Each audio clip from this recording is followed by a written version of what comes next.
যার যার phone lag করে গল্পটা তার জন্য, ভিডিওটা শেষ পর্যন্ত দেখে যাবেন। আমার একটা বন্ধু ছিল, গেম প্লে অনেক ভালো ছিল, কিন্তু কখনো কখনো একটা বট প্লেয়ারের থেকেও খারাপ খেলতো।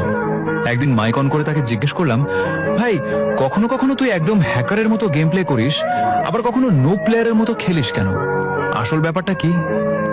ও যেটা বলল সেটা শুনে আমি সত্যি ইমোশনাল হয়ে গিয়েছিলাম।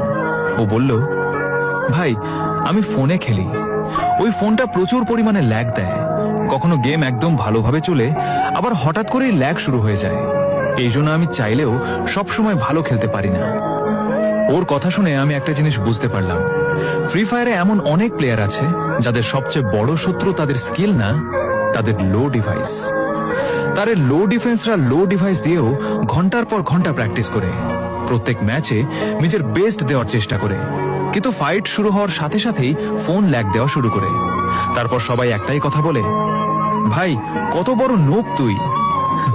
কিন্তু একবারও কি ভেবে দেখেছ, যদি ওর ওই ল্যাগওয়ালা ফোনটা তোমার হাতে দিয়ে দেওয়া হয়, তাহলে তুমি কি ওর থেকে ভালো খেলতে পারবে?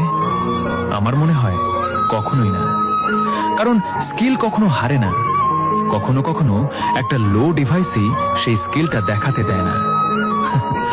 আজকে তোমার সেই বন্ধুকে মেনশন করো যার ডিভাইস তেমন একটা ভালো না, কিন্তু তার গেম প্লে এখনো হ্যাকারের মতো।